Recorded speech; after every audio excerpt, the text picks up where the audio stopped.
start over and tell you the whole story if you want to make a tape of it. I just turned on so everyone knew it. But it's like, whatever you want to do. The whole story of how she went to Iran. Going and coming. What would you like to know? What sorts of things are we talking about? Yeah. Was we she میخواد بفهمه. Was it چیزا؟ I wanted to talk to her about what it was like in Iran as a woman and coming back, and some differences in that way. میگن که Maybe I should tape her, but then if I tape her, I've got to go and sit with a microphone right up her nose. Oh, you do? I can't do it like here, this. you want to try this and see if it'll do for your purposes?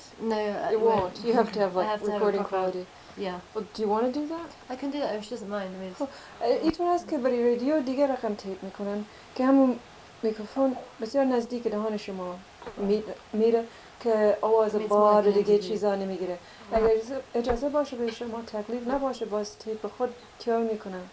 واز میخواست که بفهمه زندگانی زنانه مثلا در ایران چطور بود نسبت به اینجا یا زنا برای شما در ایران چی چیزا گفتن چی رقم مثلا مردا که آزار هستن میرن سرک یا کدوم جا نمیدونم چه با ایران بله شوهر خوش داره که مثلا زن خانه همسایه میره یا بازار میره شوهر خوش داره هیچ گپی She said that women are comparatively free in Iran. I was saying, you know, like men go off in the street. And she said, oh yeah, women are free too. If the man is, if the husband's agreeable, they can go and meet people and talk to people and so on there. And so I think she would expand on that subject. Okay, right, I'll get with it. Oh, I got it. Just a bunch of us tape as much as yes, it is. شکسته گردن دیگر خیر است باز ترجمه میکنم به هر صورت به انگلیزی چون برای اخبار انگلیزی تیپ میکنم لکن کم کم صدای ما که دارم شاید معلوم میشه بعد ترجمه میکنم شاید شنیدین اگر اخبار بی بی سی یا شنیدین فهمیدین که از اول برای خود گپ میزنم باز ترجمه میکنم به انگلیزی چی چوبو؟ یه دلشی میخوای شیر بخونی بیا از آی میشه می تو چی؟ خوش نیستی برو بخیر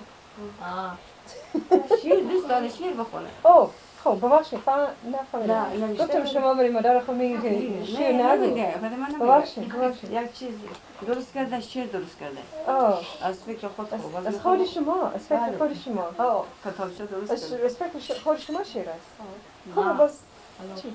از فکر شما از دل شما از روی کتاب نباشه خب بس ما تیپ میکنم پسیم تر نوشته میکنم He's been making some poetry. So he, well maybe. But I've been taping him so you don't necessarily have to. I don't try to. Yeah, I have to think quite close to her so I can reach her. Not to be kind of, it's very off-putting for people. اجازه میدین که نزدیک میشینیم که یک صدا. It's just I get better quality. Yeah. Look at look. Do you want me to talk or not? It doesn't matter if you talk, as long as you don't talk over her, that's all. Yeah. It's fine. This is, I mean, you had to sort of talk about women in Iran and Afghanistan. It expands, as you put it. Let's try.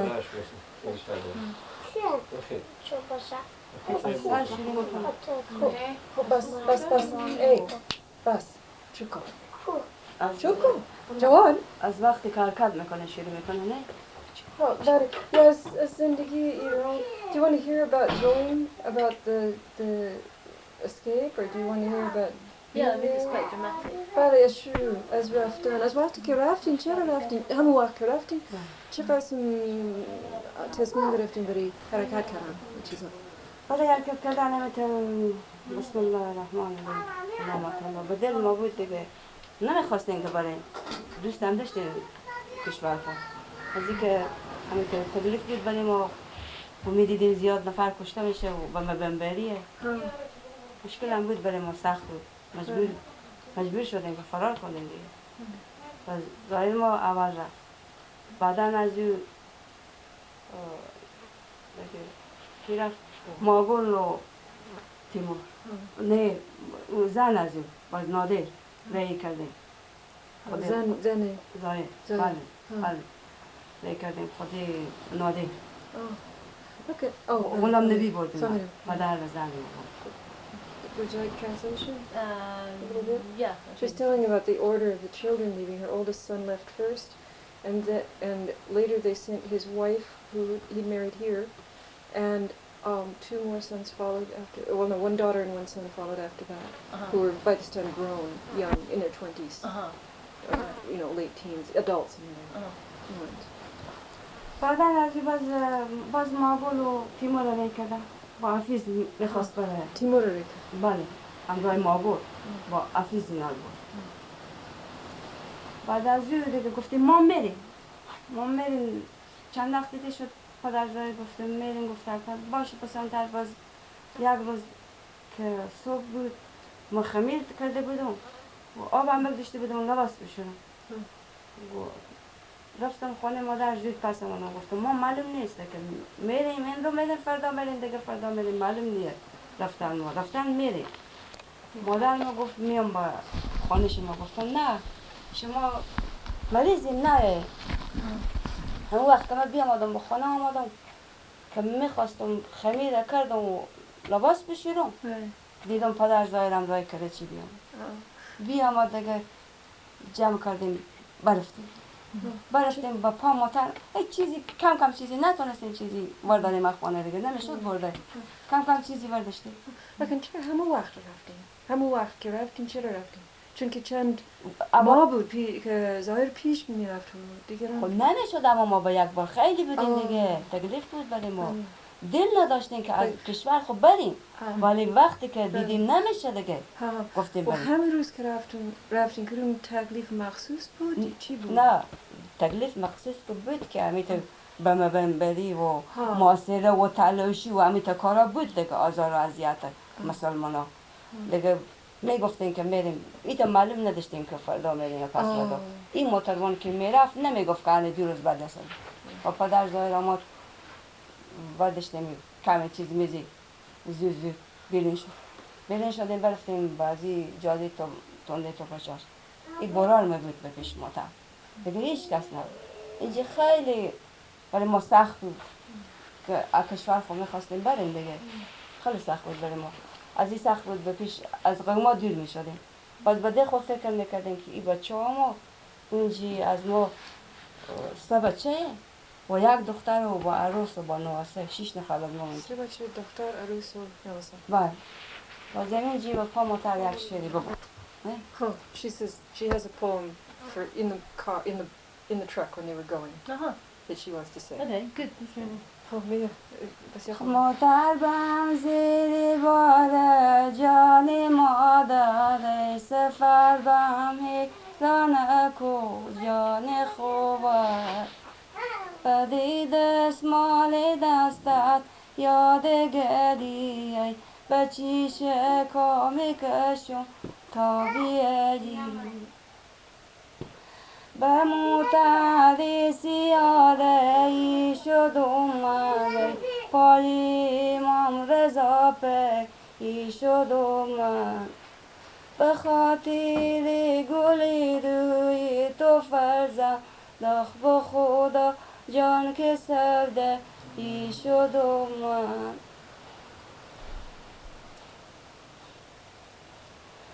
سفر در پیش و دارم دل بدم با خدا جان معتدار کی میکنه با جلوی معتدل یقدم نگاه داره خودی برار کنم خدا نگاه دار خود دیگه معتدل حرکت کرد حفیظم بگیره شد من بگیره شده 2 چراغ هم بود از ما حفیظ پیش شما نبود بود حفیظ همه جی پای موتر بود دیگه هیچ کس نبود نه خوار بود نه ای کاکام که مثل پدر ای بود مادر من ابا خانه بود تکلیفتش مریض بود بخانه بود او هم نبود هیچ که نبود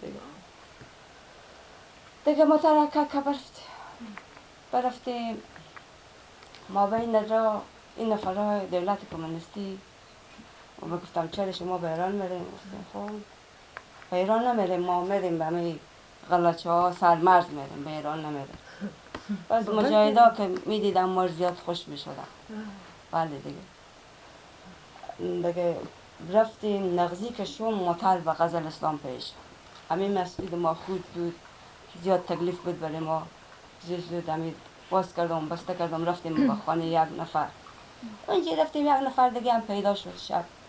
برای ما گفت خیلی خوب من نامه دارم، شما رو میبرم اردوگاه با نامه من میدیم با مشهد. این نفر اشتباه گپی برای ما گفت. اگر نه که همون شب به ما خانه که آمده بودیم ما همون شب با مشهد سر میکرد، کامرا همراه خر میبرد. بعد از این باز موتر داشت ما رو میبرد، تکلیف هم نمیدیدیم. ای 37 شو با اردوگاه نمیدیدیم. ما گفتیم این شاگلم دختر زیاگلم خود بود، سید احمدم خود بود، مسعودم خود بود. گفتیم خیلی خوب باشه میریم اردوگاه. صبح که برخستیم نماز خوندیم، یک کار دیگه نماز رفتم آمدم گفتم ماسری شده شده سر از دریا. گفتیم چی بد شد؟ باز پس رفتم بیامدم گفتم نه ماسره نیست. دیگه زود باز خرابسته شدم. بیامدیم لب از دریا که برسیدیم.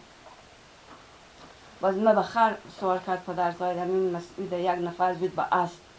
گفتم برات شما همی بگیریم میفته که پیش ما به تعمی دریا خیلی بزرگ بود دیگه. او مسلمان بستون از من. بازی شاگل و زیاگل به یک خر بودن. خر ما پدر ظاهر داره همه جور که ما نفته کن به دریا، همراه سید احمد با دریا نفتم.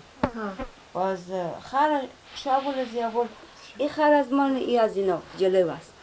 این بچه که میخواه اینا تیر کنه، این بچه ما بین دریای یک خانم داره به دست خود بالا خر. پدر ظاهر صدا کرد که این دخترام آب میبره. باز این زود رفت و این شاگل و زیاگل زیاد گریه میکرد بابا جان انا جوی ببرد مال، بابا جان انا جوی ببرد مال گریه میکردم. خب من میگفتم خدایا او نبره بچه من، خدایا او نبره این دخترام. دیگه تیر شدیم دریا تیر شدیم، برفتیم سرک بشیشتیم. اینجا برادرای اسلام ایرانیا بیامدم، خوب از ما سوال کردم، گپ زدم، چیزی نوشته کردم که شما مال افغانستان؟ گفتیم بله. گفتم قوم چیه؟ من میتونم که هر طایفی بودیم. گفتیم برای از اینا نوشته کردم، مال با موتر ببردم به اردوگاه اونجی بودیم برای نامزد. چند دفعه دم خیمه می آمدم، دو دفعه می گفتم بیایم بنویسم زبال. باز Then so what was the story about the child? Yeah. Let's see. Out. Let's see. She said that they got on the truck with just her brother and her husband and her younger children. The older ones had gone away. And they got to the checkpoint, to the government checkpoint, and they said, why are you going to Iran? Or not, we're going here to this nearby village. And they got down there, and apparently at some point they left the truck and were put on donkeys, and somebody had a horse and somebody to cross the river. They crossed the river by donkey, and a couple of the kids were set on one donkey and a couple on another. And I think her husband was helping her to stay on with the littlest kid. And one of them was starting to, and the guy who was leading them across had a woman, I think he was holding on a donkey or something, and she yelled, or her husband yelled, my daughters are falling off this donkey, so do something. And the guy came back and threw down one. So everybody was very scared. The girls were crying and everything. And then they got to the other side, and the Iranians received them and took their identity and registered them. And they also said that she got some wrong information, I think from the donkey driver, that she could have actually gone straight through the city of Mashhad, which they would have rather done. But the guy said, well, you should go to the camp. And so they ended up going to the camp, and she said they were there, I think, first she said they were there for 37 days, and then she said, well, okay, so we went there and then we spent 19 days, and that's where she was about to tell us something else. But anyway, she said we would have rather gone straight to the city, and we could have done, but this guy directed us so that we ended up at the camp.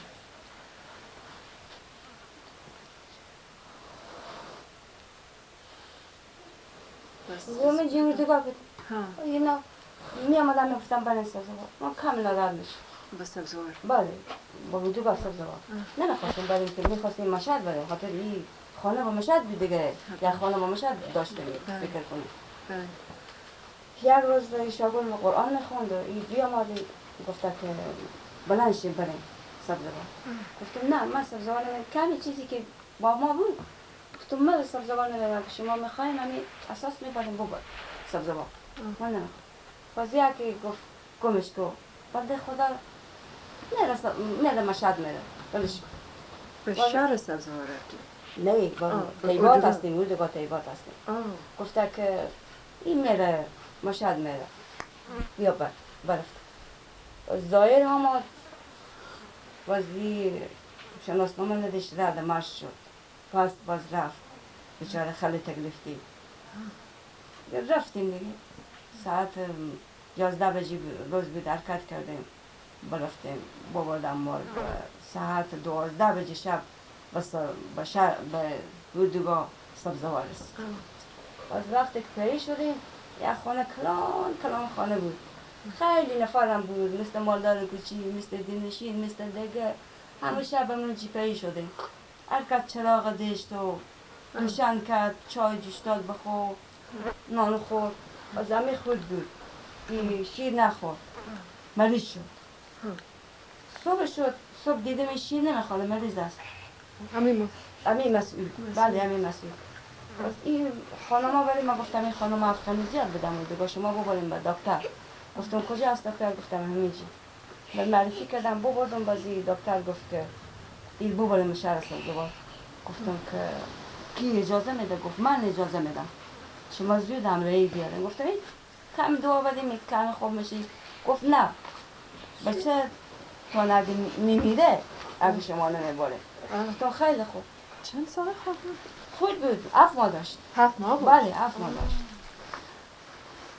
بیامدم بابایش صدا کردم برفته گفتم میگه که ببریم به شهر سبزوار گفته خب موتر استاده بود نقلی که حرکت همه مریضات میبرد به شهر سبزوار اگه کم مریض بود همونجا دوا میداد دکتر اگه زیاد مریض بود میبرد به شهر سبزوار به بیمارستان اینجا میبرد پس این بابای وردش برد صبح بود که رفت ساعت 4 پس آمد که پس آمد من سینه بدن نزدیک کردم این نخورد چی نخورد نمیتونست بچوشه نمیتونست پس کمی چای او جوش شیرین کردم نبادم رای ما بود با قاشق به الغازی ریختم این دوا هم دادم برای دوا کرد دکتر داده بود یک شیشه شربت با گولی بدادم برای از زیاد گریه میکردم شاید میمیره دیگه تبور دیگه خدا همون دو رقم دوار شفا کرد دیگه برای از این محمد خوش اون وقت که شما از اینجا حرکت کردین مریض بود یا پیش؟ نه مریض چه وقت نبود مریض شد؟ مریض از اردوگاه تیبات که حرکت کردیم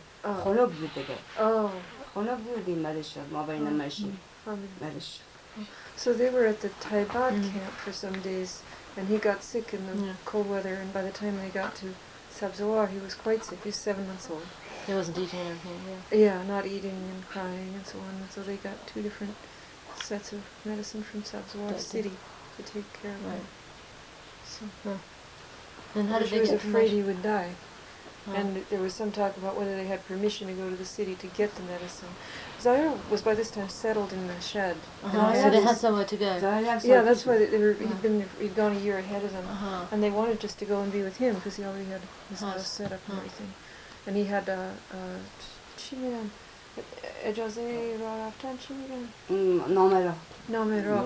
So you need, if you're a refugee there, you have to have permission to travel. So he had that, but it's still very difficult to get back and forth from Sabzawar to Moshe, from the camp. Okay. بله دیگه این مرد دیگه میده بود که باز این چیز ما بدرش این کاغذ ما بدرش از اردوگاه بدر شد که این موتر این شب حرکت میکنه موتر ماجرین مال ما کاغذ مال که بردم خود من ثبات نداشتم و پدر ظاهرم نداشت و شاگل هم خون گو قزمینه شاگل میفهمید گو قزمینه پس بردم به دیگه نفرم نشون دادم گفت بله خواهد این قزمین نوشته شما به قزمین میرید گفتم قزمین کجا است؟ گفت قزمین از تهران بدر میشی و به تهران خیلی دور است شاگل به قزمین بود؟ نه شاگل همراه ما بود باشی نفهمید چرا برای قزمین اجازه دارن؟ دولت به مشهد زیاد نفر اگه همه نفر میره به مشهد میره جای نیه برای نفر دیگه زیاد کسی افغانی مشهد دوست داره تهران دوست داره مجبور دولت با هر جای شهر باید ساده دیگه که جای باشه ولی از این دیگه این برفتیم باز ما بین ماشین که میرفت ما پدر اختلاط میکرد با دیگه پیرمردا ما که نگاه کردم دیدم ظاهر رو با نادر لب سرک و همه شب استاده اینا از دیگه پرسان کردم یک نفر بود که پیشتر از ما ماشین حرکت کرده بود مشهد خیلی خوب اگه ظاهر شما با راه میبینی یا با مشهد میبینی بگو که اونا قزوین بردم نمیفهمی چی میشه دیگه پس میام مشهد یا نه باز این نفر بر راه دیدید گفت پدر و مادر شما با دو خواهر و دو برادر قزوین میره میپره با قزوین بله همه دواره خنده میکنم اون وقت زیاد دیگه نمیکردم همه پلاک درست کرده بدهیم و با گوشت هیچی نخوردم پدر زار کم خود ما کشیدم بردم با یخه دیگه گفتم بفرمایید شما بخوره بس ما گفت گریه نکنید کار شما بود که کردیم گفتیم بریم حالا اون بچه ها هیچی مرتب مشهد مار میبره قزوین کجا میبینی بچه ها خب کی گفت بریم؟ پدر بله پدر ظاهر گفت که شما هر وقت میگفتیم بریم آدمی تا شد گفتم خدا میفهمه بلکه پس میریم مشهد میشه دیگه انشالله. Tell me that. Do you want that bit? It was very Yeah, interesting, actually, that when they were taken up and carted off to Hasveen, where they didn't want to go. She just cooked palau and some meat, and it was evening, and they were stuffing them on this truck, and she was crying. She said, "I'm laughing now, but I was crying then." And my husband said to me, "You were the one who said, let's go. You know, it's all your fault. You brought these on yourself." So. حالا دیگه ما نگاه کردم دیدم ظاهر با نادر استاده گفتم پدر نگاه نکردم که با ما دعوا میکنن نمیکنن بعد پیش رفتم پیش مترجم گفتم ما برادر جان شما به خدا دنیم خدا که همین بچه خانم چند سال ندیدم متر نگاه دارم گفت ببخشیم آش خانم باشه پسانتر نگاه میتر پسانتر این متر که نگاه داشت دیدم من ظاهر رو با نادر دم دروازه متر شما با ننه خود میدین گفت بله ما مجبور هستم برم که اینا بلد نیستم کجا میرم کجا هستم خوب است اگه برای شما تکلیف میاد بفرمایید بیامد با متر دیگه این متر همین شب رفت فردای که باشد صبح میرفت دیگه دو به قزوین و عین رفتار بود رفتیم که از شهر تهران میخواستیم بدرشیم رفت از این یک جای کلان از دولت اونجا پرسان کرد که این مسافرها چیکار کنم من گفت ببر به کالا قزوین نگو کال مثل کو بله کالا هست بله وقتی این متران گفت بنده خدا تمن ندارم پول ندارم که برای کرایه بدم و برای نان بخورم ما چیکار کنم گفت خیلی خوب برای هر جایی که میره برو ول کنم یعنی هر جایی بله هر جایی که میره به هر شهر میره برو ول کنم بعد از این متران بیامد از تهران هم بود پی کرد و آمد بعد کرج پی کرد بیامد که بیاید رو به مشهد پس از اینجا همین نماز عصر بود سر دروازه که میگه رو به مشهد میگه همون جایی که میگه به مشهد میگه زیاد نفر بود باز متربان گفت خب شما اگه پی میکنه چی میشه گفتیم فرق میکنه باز ما با ظاهر گفتیم ظاهر نامدش با چی با نادر گفتیم همین شاگل ببر که تکلیف است برای ما این دختر است که بسیار کلان نبود مثل این دختر بلار میدیدیم مری مثل از این بود کلان نه یکی دیگه گفتیم این ببر برو تو گفت نه دیگه همین تا 12 ساله بود 12 13 ساله همین تا بود گفت نه من را شما هر کار میشیم با هم میشیم شاگل زای بله دیگه بیامدیم ما بیاورد به شهر سبزوار پس بیاورد به شهر سبزوار همینجا یک اتاق بود خوب بخرید چالان بود گرم بود من همین مسجد رو باز کردم کنه زیر پای خوش کردم باز اون بسته کردم باز زود یک موتر از مشهد بود از همین چیزی که داشتیم این نختیم با ما بینی و بیامدیم رو به مشهد بیامدیم رو به امام رضای غریب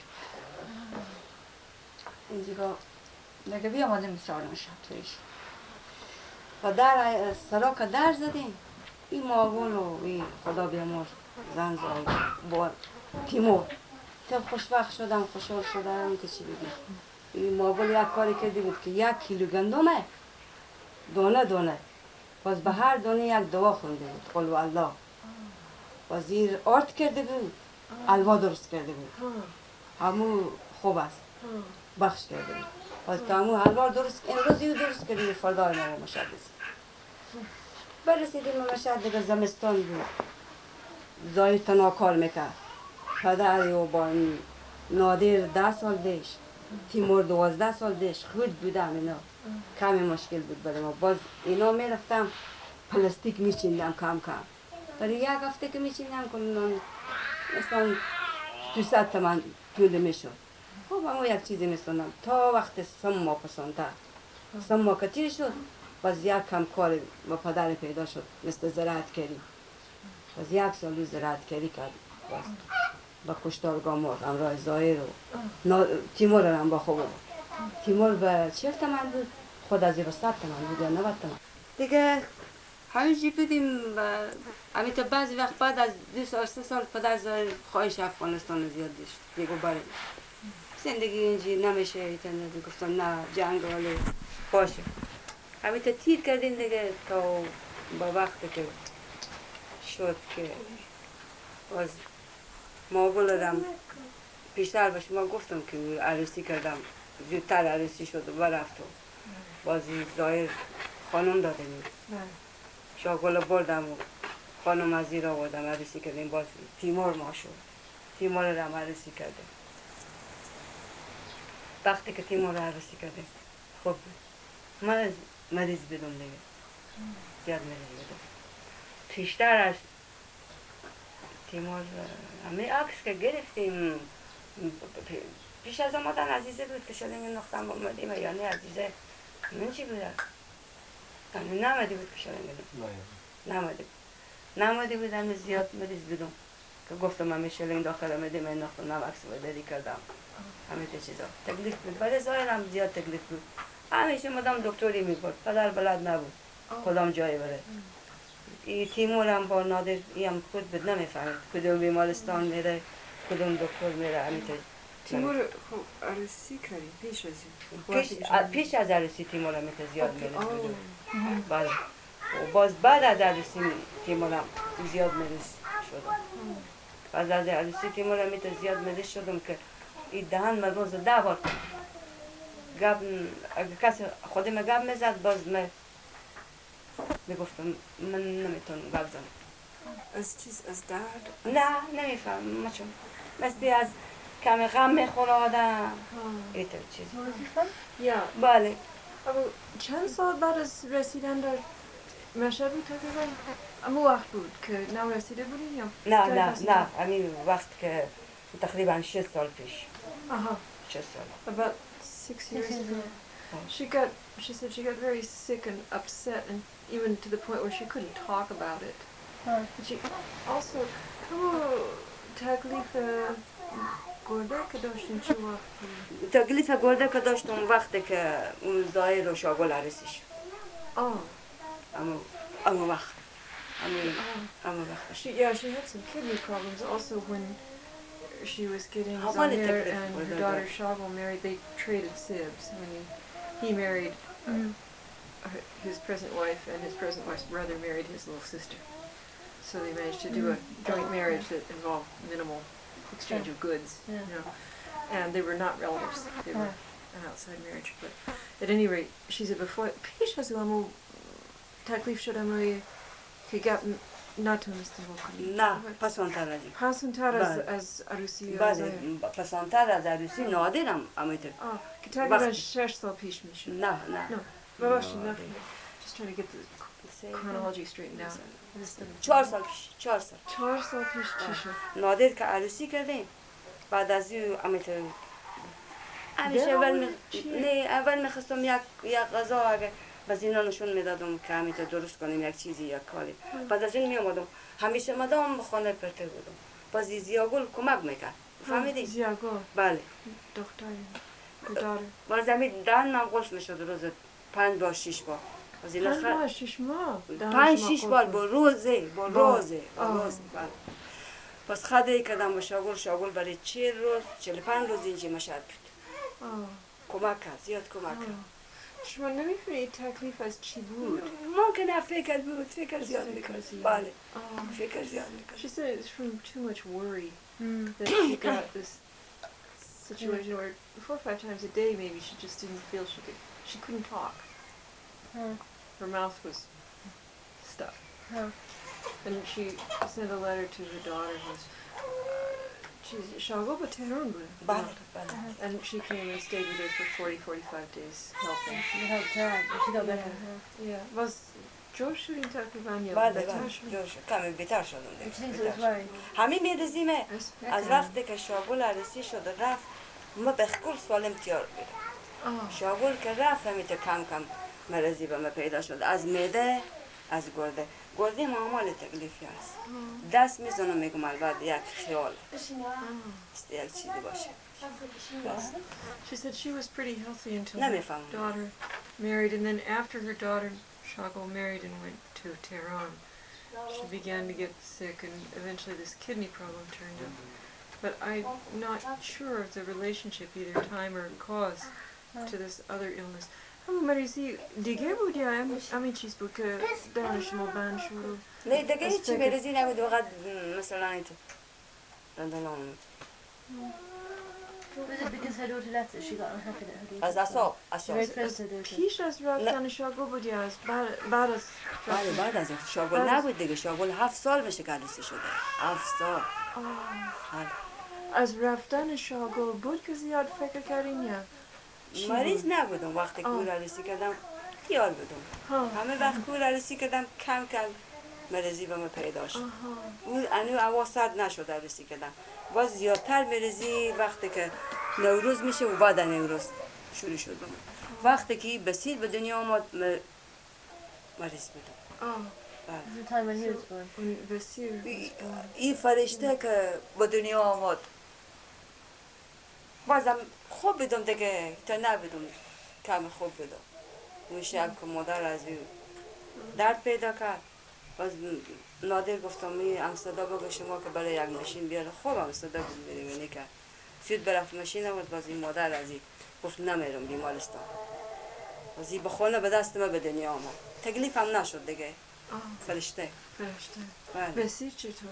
بسیر به بیمارستان بسیر کدوم بود؟ اون بزرگتری اون یکی که پارسال بمرد او هم به بیمارستان باز بچه تیمور هم به بیمارستان از این خیلی خنک بود 40 کلون بود که شب یک بار اون ساعت نزدیک 5 بجه ببردم باز گفت پس ببر خانه دور است باز یک چیزی برای گفت داخل بیمارستان برای یک چیزی گفت با همین وقت بیا رد از آزان خفتن میفهمه باز ساعت 8 بجه شب بود همین تا چیزی بود اید ببردن دیگه همون شب 3 تا افغانی از سر شکم برداشتم من زیاد همه شب گریه کردم رو به امام رضا دعا کردم که خدایا از ما نشه همه تو از سر شکم عملیات نمی کنی خیلی تکلیف هست دیگه میمیدم کسی باز از این نشد انشالله طبیعی به دنیا آمد She's talking about cesareans. She said that 3 or 4 of these grandchildren of hers were born in hospital in Mashhad. And she was praying the whole time that they wouldn't have to have cesareans because it's dangerous and a lot of extra trouble. And they were all natural births, so they were non-cesarean births. So she was happy about that, but she prayed to Imam Reza to not have operation. So this was... این تلفن زنگ زد دیگه که عزیزی غفوری فارغ شد اونجی میگم فارغ شد ما میگیم به دنیا آمد عزیزی غفوری ما خیلی شکریت کشیدیم و نظر به گردن خود گرفتیم بعدم که ما بخیر میاییم و نظر میکنیم همین چیز بله عزیزی غفوری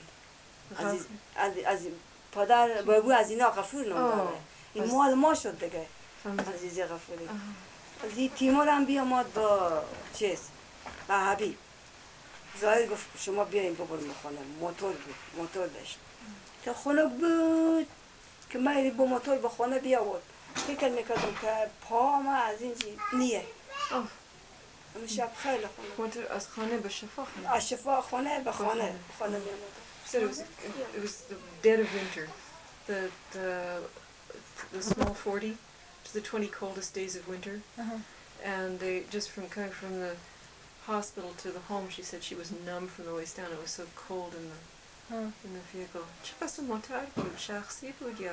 موتور. این دو عربه نداره موتورسیکل. اوه. ای بود. فهمیدم. دو چرخه. مال ظاهر بود. بله. زیاد هم on a motorcycle from the hospital. She got numb from the waist down. This is after what? This is after one of the births. از کدوم بیمارستان چیز؟ نه از کدوم تولد بود همون؟ از جواد. از جواد. Yeah, her second son's son. It's a grandson, and she was coming back from the hospital. So it wasn't her own; it was grandson. It wasn't her own. Waiting for the That's birth good. to make sure. Yeah. They would go and wait and see what was going on. When she was in Iran, did she travel about on her own? در ایران که بودین کدوم وقت خود راه میرفتین کدوم جایا؟ یا اگه بیرون خانه میرفتین کجا رفتین؟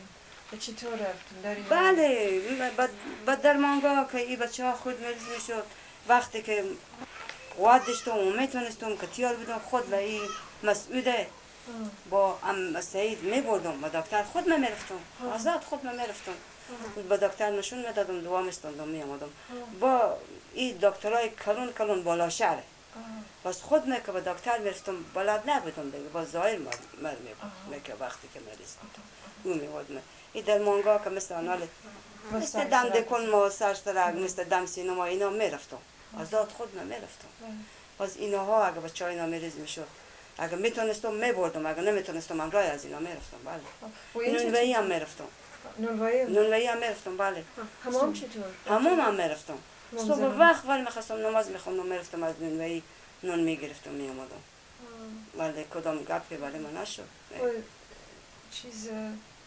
زیارتگاه امام رضا؟ بله امام رضا تنها نرفتم نه همیشه که میرفتم با بچه ها اما ما با جمع میرفتیم اما زنا با یک یا ظاهر یا تیمور امرای از میرفتیم امام رضا دوست داشتیم دیگه بسیار امیت است که یک وقت خط آمد برای ما که این مادر امین زیاد مریض است باز ما خواهش کردم از ظاهر که ما میبری به امام رضا ما که رفتم فکر میکنم اون خانه از اینجی تا در سلام زیاد خانم امیت هست باز ما همین چادر همین بسته کردم با همین چه مکان بسته بودم کردم همین چادر نماز که نمیفته گفتم خدایا اگه من میرم همین پنجره امام رضا میگیرم علم غریبه که همین زن برار ما جور میشه خدا تیار میکنه اگه با دست من نمیایی نمیتونم تیار میشه باز همون روز ما زیارت کردم دست ما بخورد باشم باز پسانتر خد آمد که مادر همین خوب شده خود ما یک کسی مریض میشد از ما چیز میشد خدایا با روی امام رضا ایتیار شه خدا شفا میداد خیلی خوبه And stuff like being able to go out to the children where yeah, she said something she was not able to do here. She could take her kids to the clinic, or she could go and buy medicine, or she could go to the bread shop, or she could go to the hammam. She never would go to the hammam 20 years ago. Never? Well, no, they have a tashnab here in the house, but she wouldn't go to the hammam when I knew her before. Right. And so this is, I mean, they're small things, but they mount up, that she could move around her part of the city fairly freely. She said that she had to go to one of the big doctors. ظاهر knew where they were, and he would take her. And so, you know, she could take the kids to basically the doctor she wanted to see. So she could go more or less anywhere she wanted. Yeah, and I asked her whether they went to the shrine of Imam Reza, and she said, oh yeah, but we used to do that together. But she said, I also heard that a letter came that my sister-in-law was very sick. So I went there, and you know, like all the other women, I grabbed hold of the shrine grating and prayed, and she got better. And I really think it, you know, it makes a difference. You want to take a chai break? Yeah. نه ولی شاید کنم گم میزنم بعد به خود ما دست خود میگیرم She's going to do a pro here. بله زیاد کمک میکردم یک وقت بود که این پامر داد گرفت با روز داد میکرد کم کم داد کرد به شوم شد زیادتر زیاد شروع شد من خیلی بی‌طاقت شدم جغ میکشیدم باز ظاهر ما ساعت 11 بجه شب بود. گفت که بیا که ببریم تو به درمانگاه امام حسن. نه به درمانگاه امام حسن. گفتم مال دکترها هست؟ گفت بله یا من ببردم اونجی پیچکاری داد برای من. باز اونجی مرد بود. ظاهر دوست نداره که مرد مادر یا خانم یا خواهر پیچکاری میکنه. باز آورد یک امستردام ایرانی بود و خیلی با ما مثل خواهر بود. زن بود. 112 بجه شب در زدیم، در سرای تک تک کردیم. این بیدار شد. گفتیم ما هم سوزن دارم. باز هیچی ناراحت نشد. خیلی خوب است. باز همون پیچکاری بزد با پامه. گفتم خیلی ببخشین شما که از خواب شما رو بیدار کردیم. گفت نه هیچ تکلیفی برای ما نیه، شما مثل مادر و خواهرین. خوب شد که من همین جی بودم که پیچکاری بزدم. Did you get that? Yeah. Although she got sick, she had a lot of pain in her legs, I think, at one point, and she went to the doctor. The doctor, her son really didn't want her to have a male doctor giving her an injection in the leg. So they went home where they had a neighbor lady. It was like 10 or 12 o'clock at night, and they banged on her door, and she gave the injection for her, which is a story I've heard before. She's talking about how kind the people were, that they didn't complain, they didn't say a thing. They just, were doing these things for them without any thought. But like coming back to Herat, I mean, the sort of freedom that she had in Mashhad, she wouldn't have here now, even. Or has she changed her ways a bit because of the way she behaved in Iran? که پس آمدیم به هرات، بله. همین رفت آمد دارین برای بازار، برای درمانگاه، برای جا. شما همینجا هم دارین که میتونی مثلا به نانوایی یا به دکان یا به درمانگاه اینجا هم میرین؟ به ایراد به نانوایی نمیرم. به نانوایی نمیرین؟ نه، فقط اینجی مردان نان میگیره. بله. باز به ایران مجبور بودیم اگه مرد نیه خونه نمیتونه میریم میگرفتیم. عیب نبود برای ما. همه جی هم عیب نیه برای ما. عیب نیه؟ نه نمیرم دیگه من. واد ندارم پا بدرد میکنه. باز همیشه مدام سیدمت یا بابای نان میاره. باز درمانگاه چطور؟ اینجی که اونجا رفتی اینجا چطور؟ اینجی چرا همی نغزی که میگه همی سلیب سخنه همی الالمه 2 بار به می الالمه رفتم مثل درمانگاه از الالمه از طرف ایران رفتم به اینجی دعا برای ما دادم و به اینجی هم چند دفعه برفتم. به چیز؟ به دفتر از سازمان ملل به این جگاه به دکتر سازمان ملل دکتر المین پکی ولی دعای کمک نمیکنه. امی تا امی درد پا هست، امی کمر مدد میکنه، امی میده مل میگیره، گرده مل گای میگیره، زوفه دارم. حالی امی تا یک بار میبینم که قلبم مثل آتش میشه با تریک میشه جلوی میشینم مجا خوب. اون روز رفتم دکتر گفت ببخشید ما همین کم کم دعایی که داریم به خدمت شما هست میدیم لیکن دعای زیادتر نیه که بدیم. همین جی هم میرم بله. She said she can go now, but the medicine doesn't do her a whole lot of good. She's still, the problems seem to persist. She doesn't go to the bread store now because she's got enough male relatives to do it. She said, really, I could. It wouldn't be any shame here, but I'm not that healthy. My legs hurt and stuff, so I let somebody else do it. But ماما الان خوبم ماماه. خیلی ولی همین جام از دو زیام آدم هم جز با ماما خود خلافت. امی تشناب که به تخانه با همون نرفت. چرا ماما اینجا دور است؟ دور است خیلی. دور است خیلی. So she doesn't go to the hammam here. She has her own little washroom in the house, and she says it's too far. But what about for her daughters-in-law and her daughters? I mean, Iran must have been a bit of a breath of fresh air then, for them or not? For the younger women, what was it like? رستوران شما ایران چطور بود نسبت به اینجا؟ مثلا که جوان هستن همین. بله خوب بود ولی پسران ما دوست داشتم مال افغانستان بدم خصوصی نادر و تیمور. کمی اینا فکر نامیت چسترم بود دوست داشتم که افغانستان بیایم. و ظاهر میگه خوب بریم. ظاهر کمی شورتر بود بسته که 1 سال 2 سال بعد کار کنیم کم کم پول به دست بیاره. گفتم نه دیگه با اول فیروزی که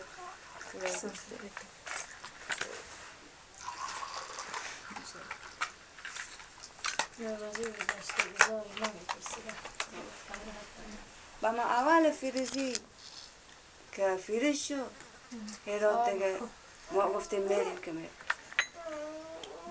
دیگه همینجی چند روز همیتون چیز بود یکی میگفت نریماله ما میگفتیم نریماله باز اینا میگفتم نه به خدا میریم باید بریم زودتر بریم همیتون چند شده برای اینا ایران خوب بود یا اینجا؟ سیدم از یاد نمیره دیگه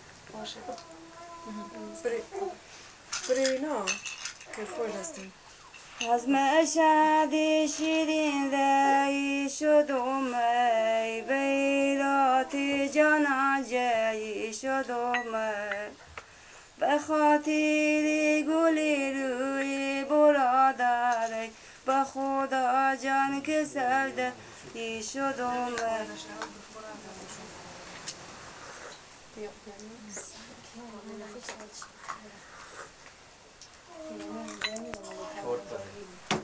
چی میگی؟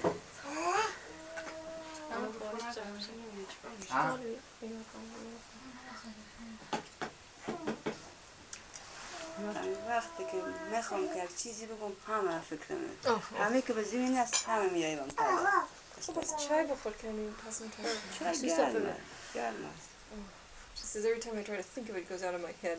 It's getting a little nervous.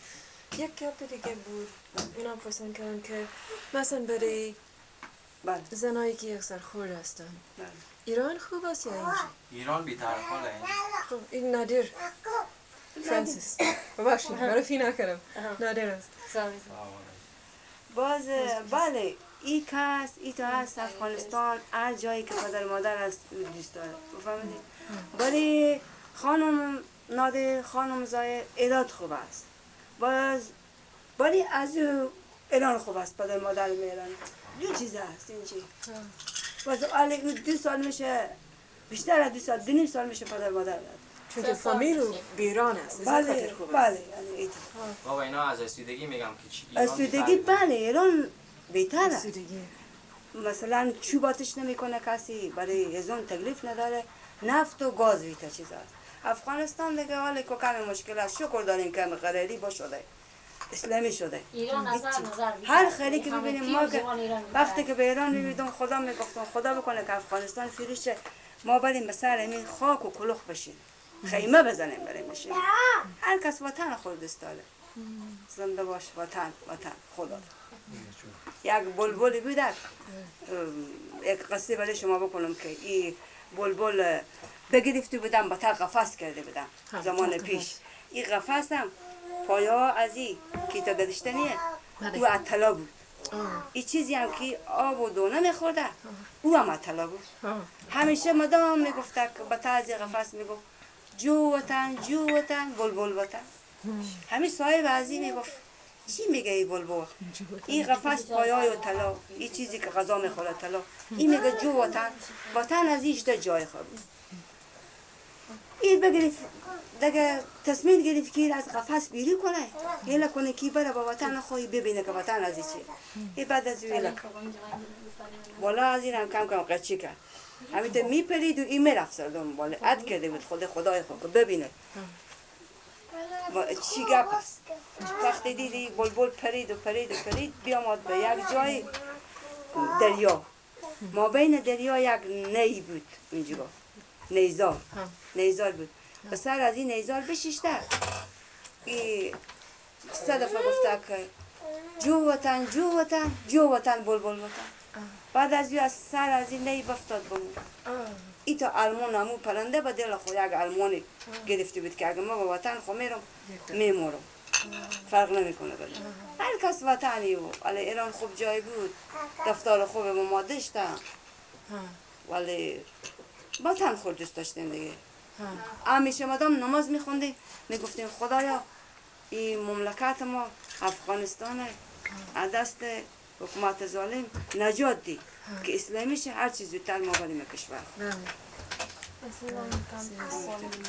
Mommy, did you understand the story About the nightingale. But Yeah, I wasn't quite sure what the point of the nightingale well, it was in a golden cage and it had golden dishes for water and food in it. It kept saying, غریبی میکنم درد بجانم وقتی میسوزم دامن استخانم اگه از خاطر فرزند نباشه دیگر جایی به اینجی نباشه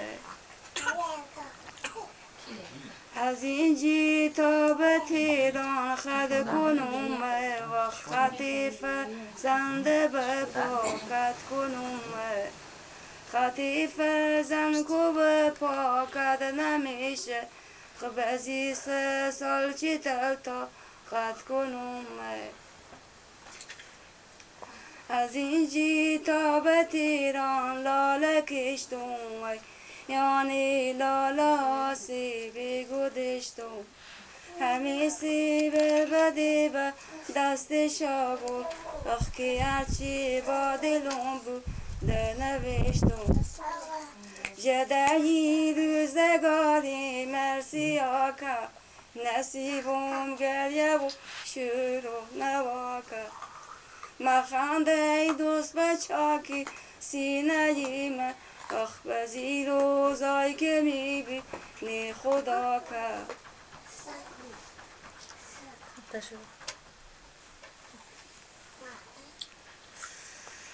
سری سرک رسیدم زارو بونده اخ ببورا رسیدم ایدون بمونده ببورا رسیدم دستو بگردن مرادی مرداده که خد رزنده بس یک پیاله چای بخورم شده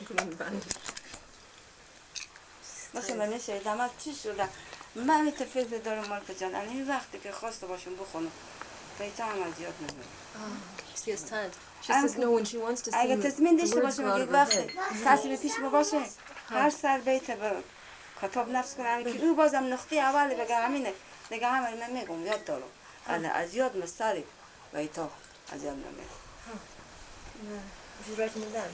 I am, and so is her son sometimes. And that helps her remember them. Yeah, she can sort of. Sometimes she blocks them too. Maybe she'll get going. She knows one, but she can't quite get it right. So And she invented all these ones. I mean, no, not all. Some of them are بیت adaptations. Some of them عاشقی are مایی right off the بخونم radio. چند تا مارگریت عاشقی مایی بخونم چند تا Do you want to hear some romantic bait? romantic. Love bait? Traditional bait? عاشقی bait? And any از گپ کسی دیگه از دل شما از کدوم چیز؟ دل خود من که یاد دارم میگه که یادم از سابقه چیزایی شاید بریم I don't know. Maybe I think what I mean, what would be interesting would be the ones about that she's invented herself about her own life, like about Iran and going to Iran and coming back. Like, I mean, has she written anything about coming back to Herat, about Turkmenistan? Well, I sort of asked her that, and she talked about. She's saying when it was about the difficulties of travel, period. Yeah, which we And she have. said they fit. You know, these things are all around, and you just change them a little bit, and then they fit. That actually happened yesterday. I was thinking about maybe getting mind on that before you arrived. Well, Or alternative, I mean, if we, it would be nice to have a lot that are sort of relevant to people's lives nowadays in a way. Yeah. And then maybe we do one that's sort of a traditional one, like Cinderella or whatever, something that's sort of quite interesting in itself. Yeah. Exactly different. میگه که دو چیز خوب است یکی که بیتا که راجع به سرگذشت حال جدید چیزایی که برای زندگی مردم شما دیدن در در جنگ ایران یا در یا مهاجری یا یه چیزا و بعد شاید چیزی از وقت پیش که در یاد شما باشه سیدمت بیاری And is there anything about سیدم coming back دیگه to نمیدید Herat? موری چی کرده رو بگی باشه بیام میشه رو بخونم نه از خود شما چیزی میدونی از برای از ایران به افغانستان رفتن که پس آمدن پس آمدن. کدوم بیت ساختن یا نسا بله برای اینکه Did you tell her about the songs that you get in Peshawar in Afghanistan? Tell me a little bit. She says she's heard some on the radio, but tell her some more. She might key some stuff. میدونی که song, they're not poems, they're songs. ترانه It's سروده like بیت bit. تقریبا بیت که میخونن از پشاور از جلال آباد پشاور. پیدا میشه از کجا؟ نمیدونم لیکن در دکان ها در پشاور هست فکر میکنم از جلال آباد از کابل هستن این بیت برای جنگ هست خیلی خیلی سیاستی هست خیلی چیزی برای مجاهدین هست برای جنگ خیلی جالب است در فارسی در پشتو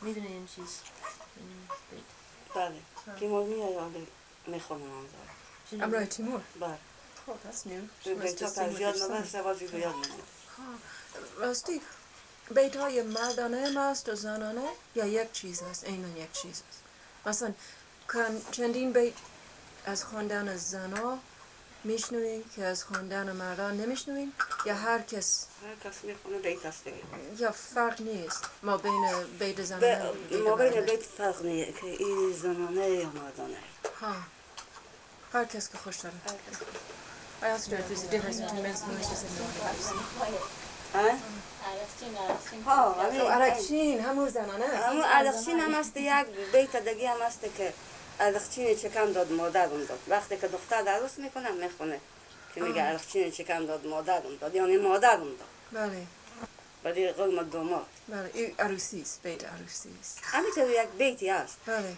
مرا دور از وطن داد یعنی دور از وطن داد پدرم داد سیست من که فرزند نااهلی نبودم یعنی بدی و بدرفتری نمیکردم مرا از دور وطن داد پدر So she was singing with her son now. Apparently some of the New ones. gang things she wants to the gang things Yeah.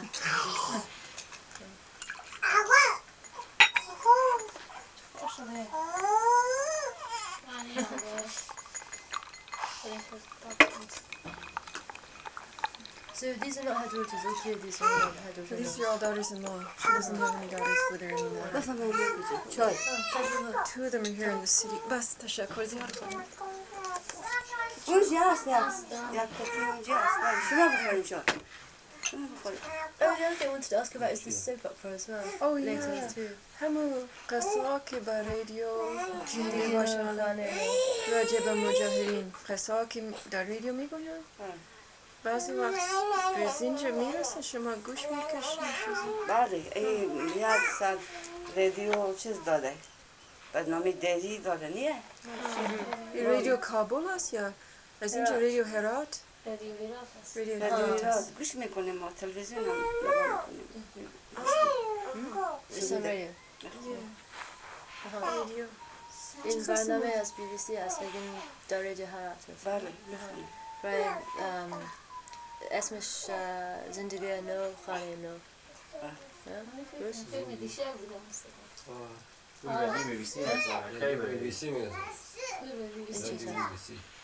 تازه شده است. تازه هست. همون دیشب هم بود. دیشب بود؟ امروز صبح هم بود ما دیر بشم کردیم. چی میخونه؟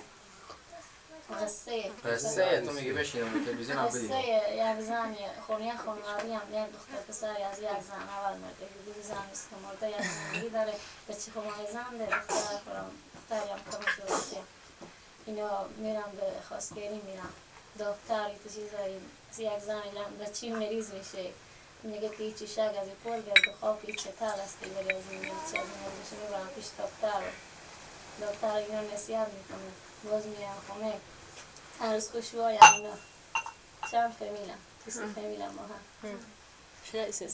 Yes, It's quite she knows addictive. it more than The others. his her mother was. But the funny thing, I can't explain this, so I don't know what the word is familiar though, but the funny thing is I remember hearing one of the first editions, and one of the scenes that everybody really liked was the scene with the mother-in-law and the daughter-in-law, and they were fighting. I'm sure.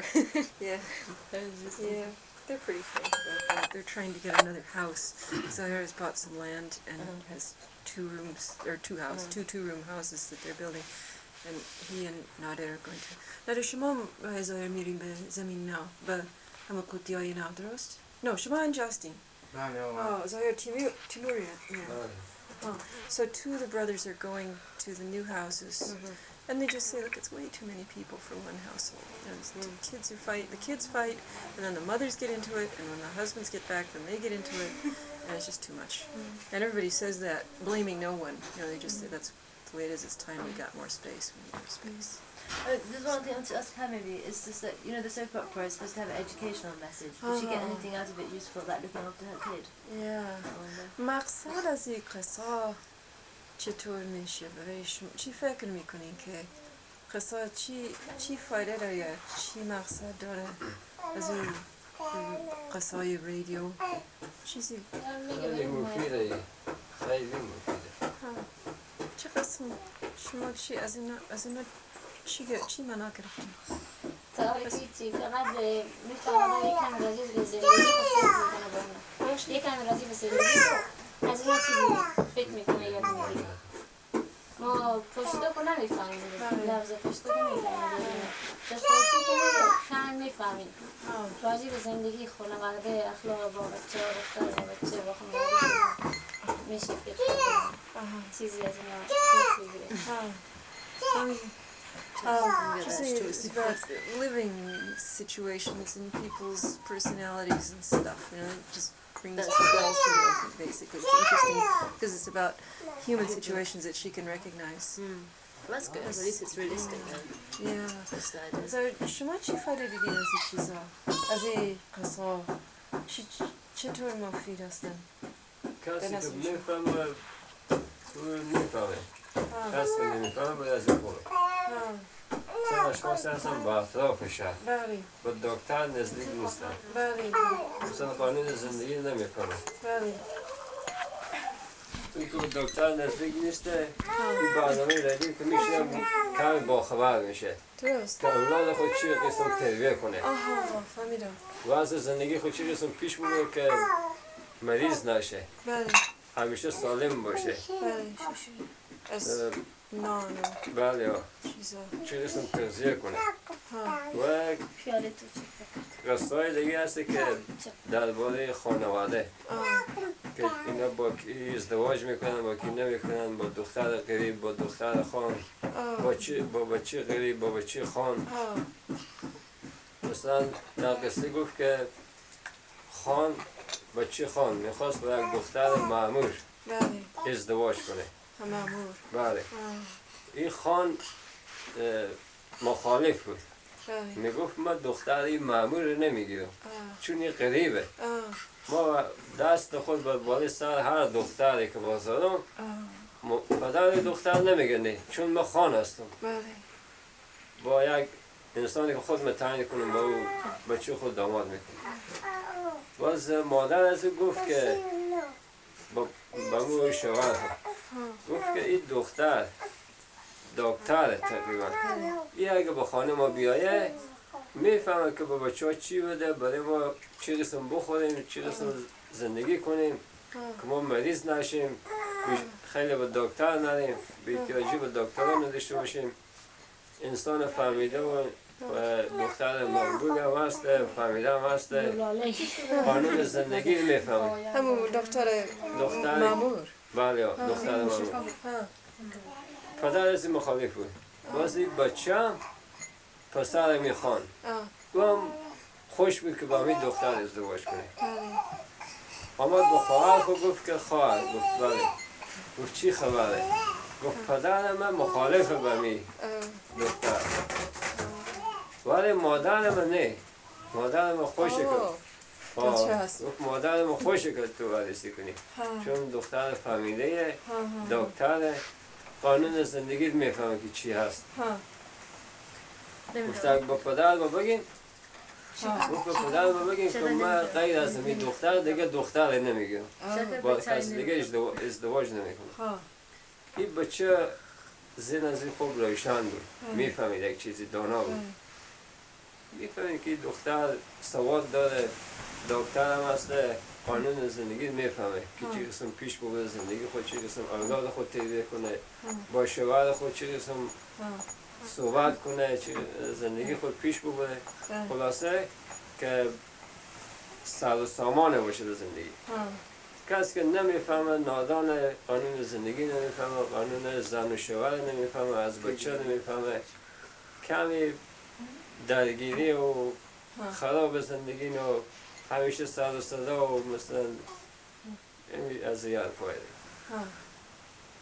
از این آدم روشن باشه بهتره. بله حتما. به چیزی معلومات داشته باشی. اگه معلومات نداشته باشی همیشه رنج و زحمت و سر و صدا و پریشونی. بله صحیح. این خیلی فایده داره. برای کسانی که آگاه نیستن نمیفهمن برای اونا خوبه. Well, yeah, but he said, it makes the point, and it makes the point to people who are not aware, ordinary people, village people, that if you're a Han son, you should look for a girl who's intelligent, who knows how to take care of children, who's had some education, and so on and so on. Even if she's not from a Khan's family, if this was a girl who's from underlings families, and the point is that you should look for somebody who's educated and smart and knows how to take care of your kids. And he's saying a lot of people are not aware of this, so they get it from the stories that this is something to be desired.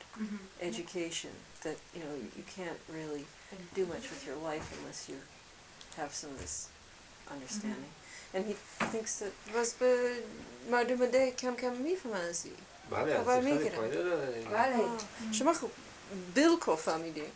لکن شما 14 سال در چیز بودین. هر روزی که به صنف میرسیم یک کلمه ما میگفتم بس دیگه. حالا 14 سال هر روز یک کلمه انسان یاد بگیره خیلی میشه. بله درسته. Yeah, but he says he thinks they get it too. I said, you've been to school for 14 years. I said, you get it all. But he said, no, they get it. Even if they only get one word, they get something. They get the gist. That's interesting. Yeah. But is it difficult? I wonder if it's difficult to follow it because it's 3 times a week. Does he miss them? در هفته 3 دفعه چیز میکنن. بله. مشکل است برای شنیدن یک قسمت تا قسمت دیگه تایم چطور است؟ مثلا اگه یک قسمت نشنیدین دیگه قسمت رو بله میخونید. دیگه قسمت میگه برای ما کردی چی گفت. خوب. Yeah, if you miss it, your neighbors tell you what happened. Somebody else told you what happened. In the part that you missed. به شفاخونه هم میگه که بله این رفته بود به شفاخونه گفته بازی قابل صدا کرده که بیاین شما. این زنها ترسیدن گفتم چی؟ باز گفته بیاین شما. بیامدم در بسته کرده گفته شما خانوما هوا گرمه لطفاً اینا که نداریم از این جاله ها چیز بستانیم. شفاخونه. بله این جاله ها جادی لیلمی فروشی کلکینا شما اگه جالی نداره مثل پرده بزنین که مگس بخونه شما نه تفلا خوروش کنین و غذایی که میخورنش کنین که مگس نشیشته باشه کسیف نباشه که تفلا شما کم مرشه کم باشه که بیایی چی تکلیف Did you see the look on their faces? Yeah. خب میگه فکر میگه مربوط به رئیس جمهور میره پس به کابل میره شاید.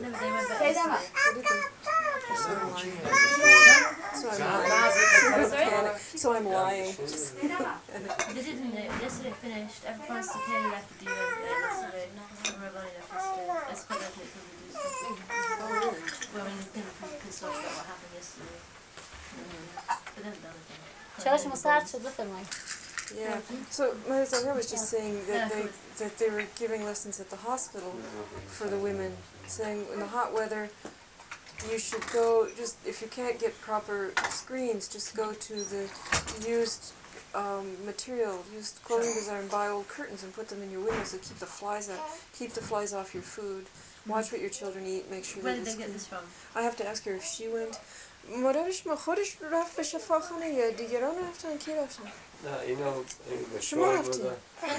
یک ماه پیشتر نباین. یک ماه پیشتر. اینا نرفتن. نه. شما تنها رفتین؟ همه طفلای؟ نه باید تا طفل خود رفتم دندونم درد میکنم. رفتم دندونم کشیدم بعد رفتم اونجا اون بخش اطفال. بخش اطفال رفتیم زنها رو جمع کردم داشتن سخنرانی میکردن تبلیغ میکردن. این زنها رو گروه جمع کردم گفتن شما بیاین خانه اینا تاثیر هم گفتم بیاین برای شما بسکوت میدیم شیر خشک میدیم. این تا گفتم اینا رفتم. اینا رفتم. ما اونجا استاد میگیرم که نرفتم که باشه من برم بفهمین که سخنرانی یک مردی خونه بگیم مرد بیرون میکردن گفتن شما بریم بیرون. خانوما دکترها گفتن شما بریم بیرون مرد کرد بیرون این زنها رفتن خونه ما هم رفتیم من یه طفلا رفتم خونه سری چاکی شیش نیمه این دکتر گفت شما بشین 10 دقیقه برای 10 دقیقه ما ملاقات داریم شما دکتر هم زن بود. دکتر زن بود تا بودم بله.